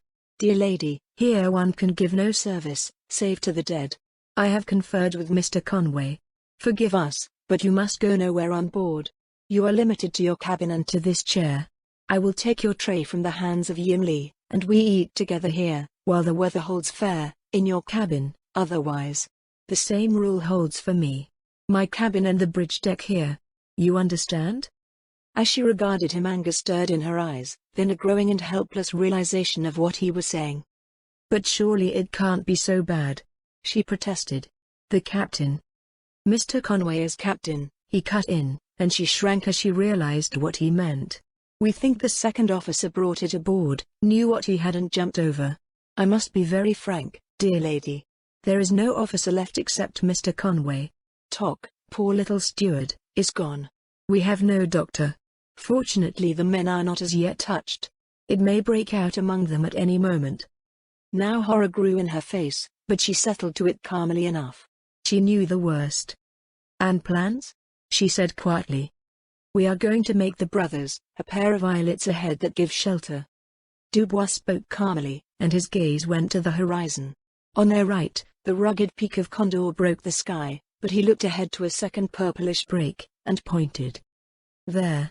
We shall anchor, and face the worst. No passing ship will take us aboard. I have already made plans for you. We are afraid lest the men discover the situation and take in panic to the boats. If this happens. He shrugged, and the gesture was eloquent. Mary Fleming methodically straightened the rug about her feet and legs as she stared at him. You say the officers are gone? And the supercargo, Mr. Carstairs? Was buried before dawn, said Dubois. It has been a terrible night, I assure you. He looked out at the horizon, and thus he did not see the slow pallor that came into her face, the odd way her eyes flinched at his words. Next instant she was herself again, but there was a dazed, hurt something in her voice and eyes, as though the blow had gone very deep into her. Dubois remained tactfully silent, in his air a tacit hint of sympathy. Anyone would have been shocked at such information. If Dubois had stopped there, if he had only trusted to silence, his game was won. But he was, naturally, entirely sure of himself. He had not learned that the greatest power, the least risk, the deepest truth, lies in silence. This was one lesson that the Orient might have taught him, but had not. Dubois liked to elaborate his successes. "Too bad," he said musingly. Carstairs was a rather decent sort. It took him suddenly. He was gone in 10 minutes. I was at the doorway of his cabin, couldn't go in, you know, and he wanted a picture sent home to his brother. A snapshot of himself and a friend. Too bad. Couldn't be done, of course. His door's locked. The Lascars who buried him cleaned out all his things. Conway was a fool to let them touch anything, because it will spread the contagion, of course. Conway lost his head a bit, I'm afraid. He should have watched Mary Fleming instead of the sea. It was a very deft touch, this about the snapshot, but unfortunately it was not the right touch for Dubois to add. For Mary Fleming, after one swift glance, dropped her eyes. She, who ever looked forth so bravely and laughingly, now veiled that bright gaze, and color came again in her face. Then she laid aside the rug and came to her feet, before he could take her hand to aid her. "I think I'll go below for a little while," she said quietly. "Here at noon, you say? Not in the mess cabin?" "Yes, here," said Dubois, with a grave little bow that expressed his sympathy and understanding, as only the French can do these things. She went away, taking the after ladder from the after end of the bridge deck, and Dubois did not offer to accompany her, but looked after her with sharp eyes. When she had disappeared, he sat in his chair again and chewed his cheroot, smiling as slightly as though at some very pleasant recollection. After a little Yimli appeared, and Dubois beckoned him and spoke in Chinese. "The boats are ready?" "All ready, master," said the pockmarked yellow man impassively. "The starboard bow boat, here, is ours." "Ali is off watch now?" "Until noon, master." "Good. Tell him this. Bubonic plague is aboard and has already killed most of the officers. The mate is going to anchor near those islands ahead, and the coast is not much over 25 miles to the west. The men have only one chance to take the boats and gain those islands tonight. They must do it soon after dark, because the mate will smash in the boats later to prevent their escape. Do you understand?" A thin, ironic smile touched the lips of Yimli, and was gone. "I understand, master. Ali will spread this story. I will tell the cook. And I will see to it that they do not take our boat. Tell them, also," went on Dubois, "that they must take the mate with them. He will fall asleep after the evening meal. Put the stuff in his coffee. The serang will see to this, if he is properly scared, and will take the mate with them." Yimli nodded and went his way. Dubois sat and looked again at the sea, again smiling a little. Perhaps he visioned panic-struck Lascars lowering away those boats, desperate to get to shore, to get clear of this plague ship. Although the Voordam was in the track of ships between the straits and Saigon, the horizon was clear. The Lascars would know, of course, that they could easily reach the mainland, or that ships would take them off soon, if they remained on Pula Condor. Presently Dubois rose and strolled over to one of the starboard boats. The cover was lashed fast down, apparently undisturbed. Standing by the boat, he examined it sharply and carefully, moved along it, nodded to himself in a satisfied way. No one else would have seen anything amiss, but Dubois knew what to look for. Grey squares, 3 of them, bow and stern and amidships, 2-inch holes, covered over with paper, the paper daubed with dirty grey paint that matched well enough to pass any casual eye. Once in the water, once filled with men, the painted paper would last for a little while before the pressure bursted. Perhaps 5 minutes, perhaps less. A little later Dubois went up to the bridge. He was there when Mr. Conway appeared, sleepy-eyed, and he nodded to the mate, who stood squinting at the brothers ahead. They lay 3 miles apart, a low, barren white rock off to the west, and closer to the ship, a round islet that stood 200 feet above the sea and was green with brush and trees. "How long?" "Another hour yet," asked Dubois. The mate nodded and turned to him curiously. "What you aim to do, huh?" "Run between them," said Dubois. "Anchor. By the way, I forgot to give you this." He passed a sheaf of 1,000-franc notes to the mate, who gulped hungrily and shoved them into his pocket without counting. "What's your game?" he demanded. "This is a hell of a voyage. I don't know how it'll come out, and after what's happened I don't give a damn. I'll likely lose my ticket anyhow. But I'd like to know your game, that's all." Dubois looked at him and smiled, so that Mr. Conway warmed to him at once. I'll tell you that tomorrow. Better go to half speed. We don't want to get there any too. Mr. Conway was hastily summoned to the speaking tube. It appeared that there was something wrong with the engines, and the Eurasian second did not know what it was. Dubois, who knew exactly what it was, emery dust in the bearings, perhaps looked at the eyelets and chewed his cheroot until Mr. Conway returned. "Quarter speed suit you better yet, huh?" said the mate. "Well, anchor about 6 bells, maybe. Got to do some overhauling down below. Say, where's McAlpin? Still locked up down there?" Dubois nodded and lowered his voice. "Bubonic," he said laconically. "Understand now?" "Holy Mother!" ejaculated Mr. Conway, and turned pasty white. He reached for the little box of opium pills. There was no danger of Mr. Conway going near the chief engineer, not this trip. Chapter 8 Land, Ho! Carstairs, lying in the upper berth, was hot and miserable. His hands and feet were dead to all feeling, for the cords were tightly drawn. He was hungry, and not having drunk since morning, he was thirsty. He was drowsing in his misery when he felt the slow thudding of the engines cease altogether, and heard the forward machinery manned, and the metallic rattling of cable. Then the Voordam swung around and heaved gradually, gently, to the sea. "Anchored," thought Carstairs, in blank amazement. "Where, in the devil's name?" To this, no answer. After a time Dubois came in, whistling cheerfully, and began to pack up his things. He flung Carstairs a sardonic grin. "Shore party, young man." "See here," said Carstairs. "You promised to put me with Mac, you know." "Promise is broken," said Dubois. "You stay here and go to hell gracefully." A grip packed and shut, Dubois went out again. The closed cabin was suffocating. Presently Carstairs fell asleep. Mary Fleming had lunched on the bridge deck with Dubois. None of the crew came within sight. Mr. Conway, having brought the ship to anchor midway between the islets, followed the advice given him by Dubois and went below, making up lost sleep with the help of little brown pellets. Their luncheon over, Dubois and Mary Fleming talked. Dubois was an interesting talker, and Mrs. Fleming displayed the proper attention indeed. She had never been brighter or more vivacious, as if she were trying to dispel the dark cloud that overhung them all. Yimley came to them, about the middle of the afternoon, and stood silent until Dubois gave him permission to speak.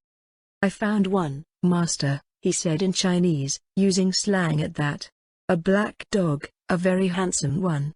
It was in her suitcase." "All right," said Dubois. "File off the firing pin and replace it. Replace everything with care. I will keep her here for another half hour." As the yellow man departed, Dubois turned to Mary Fleming. "Things are getting bad," he said gravely. "Lee tells me that 2 of the Lascars are sick, and the men are waking up. The second engineer is down, too." This was true. The Eurasian second, having emptied a bottle of cognac, was down and out, and likely to remain so. "You expect trouble from the men?" said Mary Fleming. "Surely not. These Malays look so meek and gentle. They are such little men." "Time will tell," said Dubois. "If they break for the boats, I'm not the man to try and check them. I know Malays, dear lady. And if the worst happens, I have one of the boats ready and waiting. With Lee and another man, we could make the coast very easily within a few hours. We may have to do it. You'd trust yourself in my hands?" "Anywhere," said Mary Fleming, with her most dazzling smile. "But you'd not leave the ship with all your cargo aboard?" Dubois shrugged. "Why not? The cargo is nothing. You are everything." Mary Fleming parried this, but with difficulty. Dubois was sure of himself now. Everything had broken well for him. With evening, his game was won. And, other things thus settled, he could give more attention to this woman who had fascinated him and whom he believed he had fascinated. After half an hour he went away in search of something cool to drink. Alone, Mary Fleming's gaiety vanished. She went to the break of the bridge, searched the decks. The ship, to all appearance, was empty and deserted. Not a soul was in sight. Her features became sharp with anxiety, with bewilderment. She could not comprehend what was going on, what had happened. Whether or not Dubois had lied, this was the burning question. And Carstairs, oh, surely not Carstairs. There was something queer about it all, yet she had taken warning. She must make Dubois think that she believed him implicitly, would obey him. When Dubois returned, She was sitting in her chair again, looking at the islands, smoking. Mr. Conway rolled out very late in the afternoon. He found Dubois on the bridge, talking with Yimli and Alaska. The mate was in a horrible temper, and he was hungry and full of dreams from the opium he had eaten. "Bring Mr. Conway a cup of coffee, Lee," ordered Dubois. "And make it strong, damned strong," said Mr. Conway. Lasker and Chinaman departed, and the mate swung on Dubois, his eyes stormy and uneasy, his lips slobbering. "Listen here," he began. "I want to know a few things, savvy? I don't understand the half of this business. The more I think about it, the worse fuddled I get." Dubois made an indolent, careless gesture. He was superbly self-confident, for his afternoon had passed off very well indeed, and Yim and Ali had reported that the men were in a blind, mad panic after the fashion of Malays. "Wait," said Dubois. "Drink your coffee. It'll clear your head a bit. We'll go over the whole thing. Must get to work in the morning." Mr. Conway mumbled and swore obscene oaths that he had not learned as a boy. Presently Yimli came with a steaming mug of coffee. Mr. Conway mouthed it, gulped it avidly yet not too fast, for it was hot. When he came to the bottom of the mug, he went to the locker and sat back on the cushion. "Now let's talk," he said thickly, but Dubois did not reply. He did not need to reply, for Mr. Conway did not repeat the words, but fell into deep snoring. "We might do worse than let the woman taste of it also," said Yimli, appearing softly. "No," said Dubois. "With such a woman, that would be a mistake. It is not needed. Go and knock at her door and tell her that we eat in 10 minutes." Dubois and Mary Fleming ate at the table on the bridge deck, in the sunset glow, while the Voordam rocked to a gentle sea in the two islets, each a mile and more distant, beckoned a clump of Lascars who stood in the bow and talked of plague ships. "Dear lady, you must smoke a cigarette, then go to your cabin and lock the door," said Dubois earnestly, when Yimli had fetched their coffee. "It will soon be dark. Some of the men are sick. Mr. Conway is sick. Death will strike hard and sharp. Lee says the men will break for the boats the moment it is dark. They are mad, wild with fear. Well, let them go. I must see to it that they do not touch the boat I have made ready, that's all. You understand?" She nodded and assented, but she had plans of her own. An hour later dark figures slipped along the bridge deck. The serang went to the bridge and found Mr. Conway there, breathing hard, and in terror the Lascar plunged away and told his fellows that the mate was dying of the plague. In the shadow of the starboard bow boat waited Dubois, Yimli, and Ali. They heard the whispering talk, the rustle of canvas cut free and whipped away, the creaking of sheaves and davits. No one came near them. Sharp orders came from the serang, well trained. The men got the 3 other boats swung out, let go the falls, sent them down to the placid sea. Then there was a rush. With sudden shrill voices outbreaking, the men went down, Lascars and Yellowcock and serang.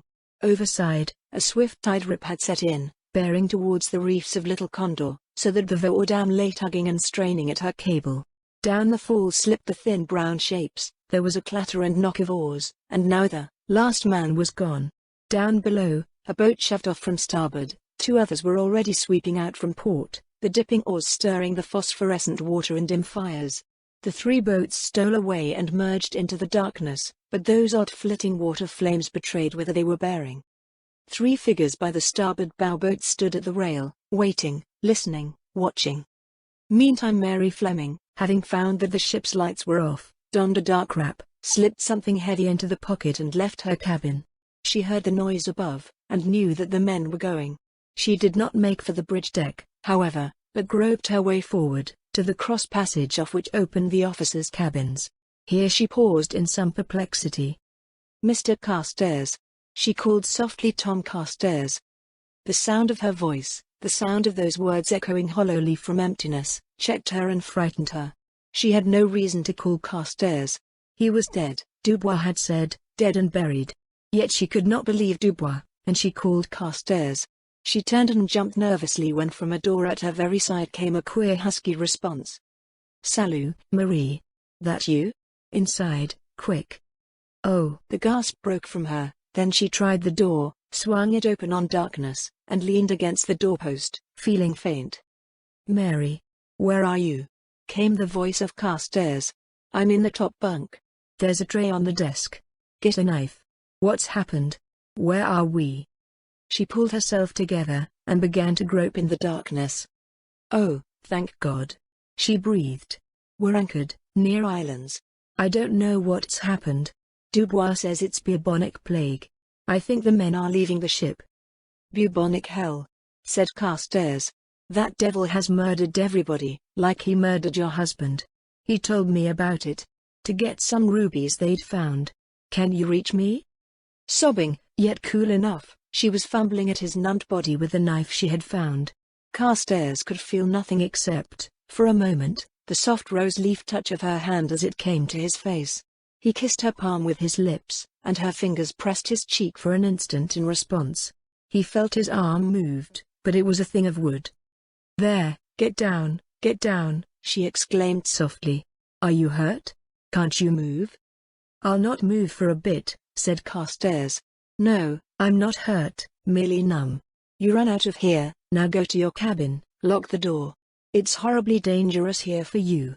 If that devil knew the truth, he'd kill you in a flash. Go on. I'll be along pretty soon. Mary Fleming would not, at first, but he prevailed urgently upon her, and after a moment she touched his face again with her fingers, and then slipped away and was gone. Carstairs, breathing deeply, sat up in the berth, rubbed his ankles, chafed his hands and wrists, but he was a man of wood in all his extremities, and a low groan broke from him as he realized that he was, momentarily, helpless. Up on the bridge deck, the three figures by the rail suddenly stirred. The water, halfway to the black mass of Pulo Condor, broke into a flurry of whipped-up fires. A long shrill yell rose from the night, followed by an outbreak of shrieks and terror-stricken voices. These were checked abruptly, but the water became a radiant mass of quivering and liquid brightness. A burst of frantic cries lifted faintly to the ship. Hai Lung, said Yim Li, and laughed in his cruel Chinese fashion. The words might mean several things, but Dubois caught their meaning. Yes, I saw a couple of shark fins this afternoon, he commented, and struck a match to his cheroot. The faint cries were thin now, gasping, dying out. Ali, go and switch on the ship's lights, then get that grip out of my cabin and bring it here to our boat. Lee, you and I can get off the forward hatch cover and finish the job. The three separated. When the ship's lights went on, everything suddenly blazing with electricity, Carstairs abruptly lay down again in his upper bunk. His feet were a blank. He could not feel anything in them. A little life was coming back into his arms and hands, however, but the hurt of the returning circulation was cruel enough. When the blaze of light in the passage warned him, he resumed his prostrate position and waited, rubbing his wooden hands and fingers. The door opened, and into the room came Alaska. Relief swept Carstairs. He had expected the Yellow Man or Dubois. He never dreamed that Dubois had an accomplice in the ranks of the crew. Stirring, he swung his legs over the edge of the bunk, started to speak. A choked gurgle halted him. He looked down to see the Lascar gaping up at him, eyes abulge, dismayed terror in that brownish face. Then, quick as the lashing stroke of a snake, the Malay whipped out a knife and lunged upward. Carstairs, taken wholly by surprise, tried to evade the blow. He did so, but he fell forward awkwardly, off the bunk's edge. Ali was caught under his falling body, tried to drive home another blow with the knife, and cut open the back of Carstairs' hand. Then he went down, flat, with all the weight of Carstairs smashing him against the deck. The wind was knocked out of him. For the moment, he was helpless. You'll stay here, my beauty, said Carstairs grimly. With a knife, he ripped off the Lascar's dirty sarong, split it, and bound Ali hand and foot. Then, coming to his knees, he looked around the cabin. Yes, it was there, his own automatic, lying where Dubois had carelessly tossed it. He picked it up, examined it with a grunt of satisfaction, pocketed it. Then he rose, only to topple sidewise against the wall. He could not stand. His feet were as yet almost useless. Sliding down, sitting against the wall, he took a towel from the washstand and began to tie up his dripping left hand. Foot of Mary Fleming was tugging at him with horrible strength and he was helpless, until life came into his feet. Chapter 9 Vengeance. The fore-hatch cover was slid aside. Yim Li, who had gone down into the hold, came up the ladder and spoke calmly. Everything is right, master. Shall I break it out? Yes, said Dubois. Break it out. Light the fuse. I'll slip the cable and let her drift. She'll go straight on the reefs and we'll have an easier time putting over the boat if we're with the current." He went forward.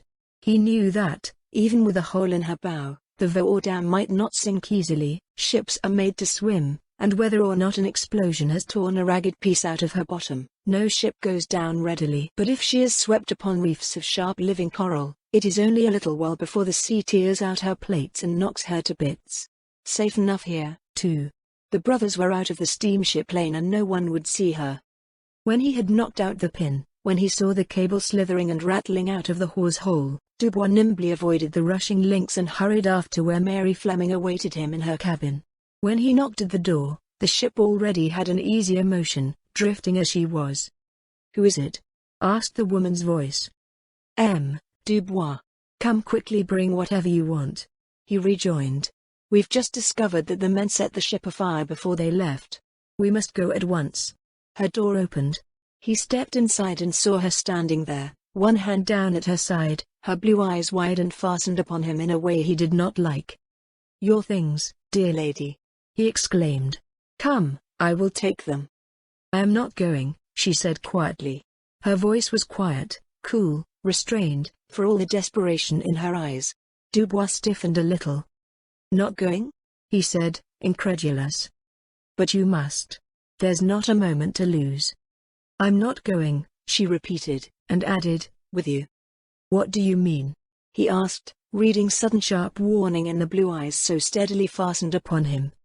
"I mean that my name is not Fleming but Gifford," she responded, and there was not a quiver in her voice. "I mean that I have searched a long time to find you. I mean that I know how you killed my husband, how you murdered him for the sake of those rubies, as you have murdered other men aboard this ship.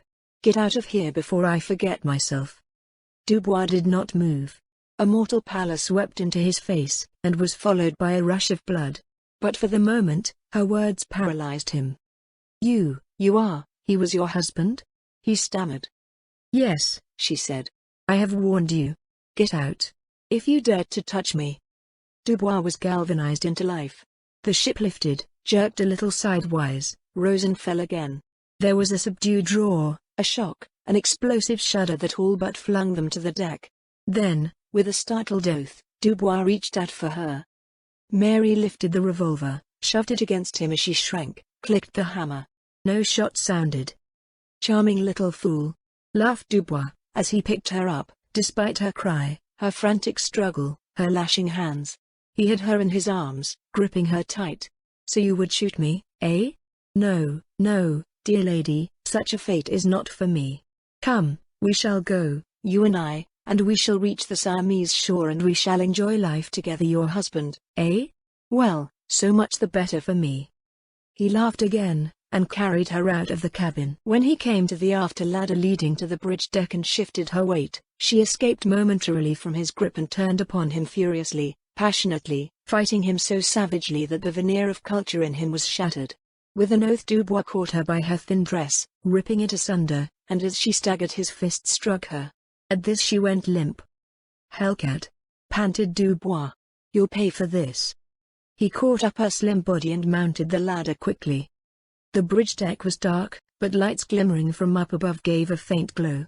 Dubois was surprised and angry when only the figure of Yim Li showed at the starboard bow boat. "Ali. Where is he?" "He has not come, master." "Shall I seek?" "Devil take him, no. She's down by the head now. Here, catch hold. Put her in the boat.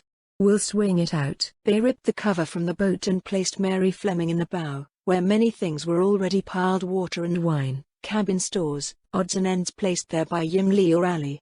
The Voordam was, true enough, slightly down by the head. Half her bow plates had been ripped away by the explosion of that previously prepared bomb, and she was sinking faster than Dubois had anticipated. "Swing out," commanded Dubois.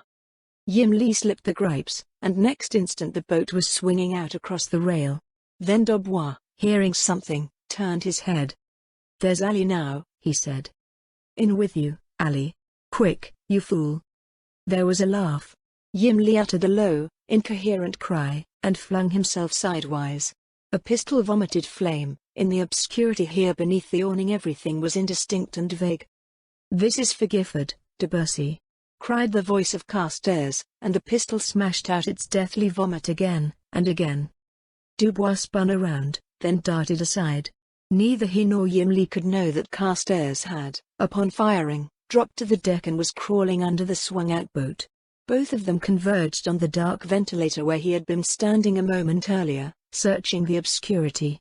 Dubois caught a moving shape and leapt in at it, pistol in hand. A knife drove into his shoulder. His pistol spoke, muffled by flesh. Yimli screamed the unearthly, horrible scream of a Chinese which rings in the ears and is not forgotten. The two men were grappled. And, as each of them realized their ghastly error, came the laugh of Carstairs. Standing by the boat, he fired deliberately, bullet after bullet, fired until the clip in his pistol was empty. The last bullet drove into a crawling shape, twisting toward him across the deck the shape of Yimli. It lay still. Dubois had fallen against the ventilator and was gripping at it, his weapon lost.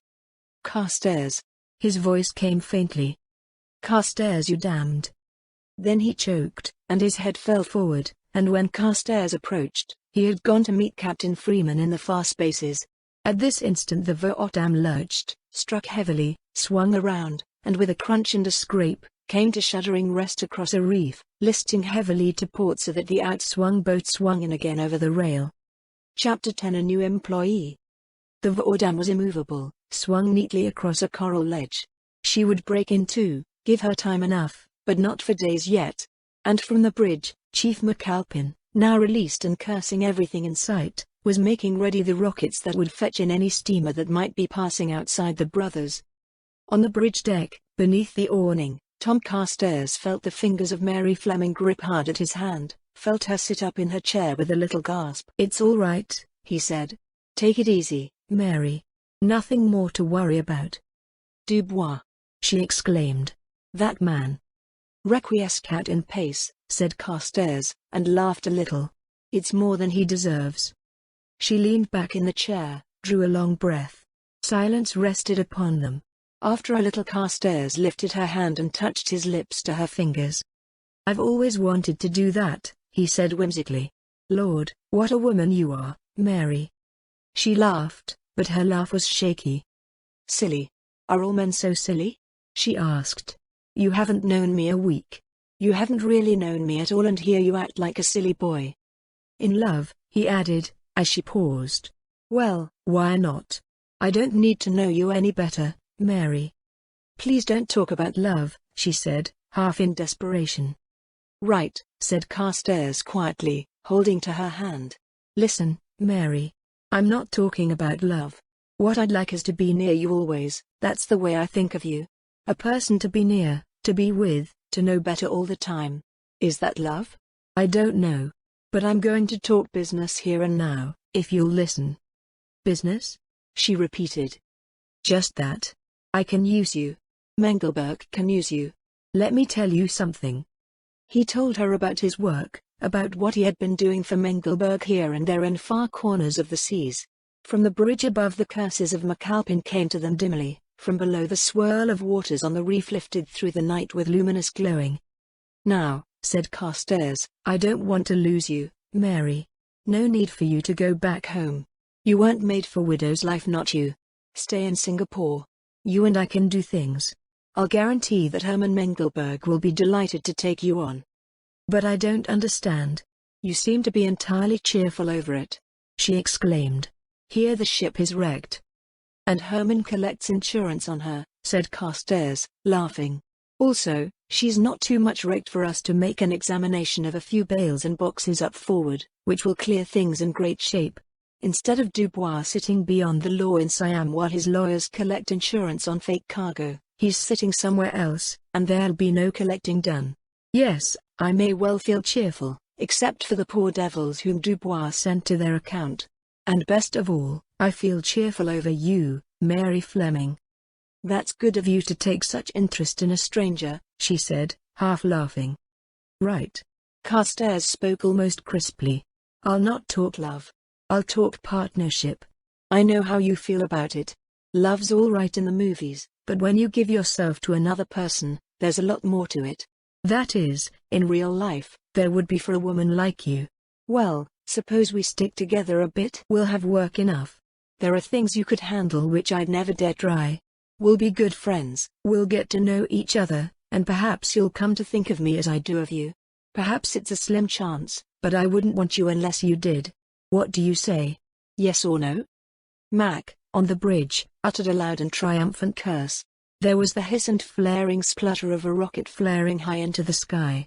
It burst, and in the pale greenish glare Tom Carstairs saw the face of Mary Fleming close to him.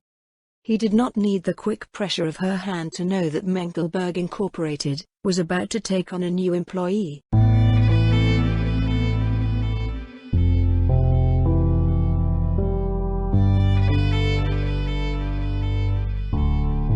Thank you for listening to today's episode. I really hoped you enjoyed it. There will be more to come. Please subscribe not to miss out on what is next. I will be looking forward to your return. The music is by Madfan from Pixabay. To support this and other artists, go to pixabay.com. Sheila.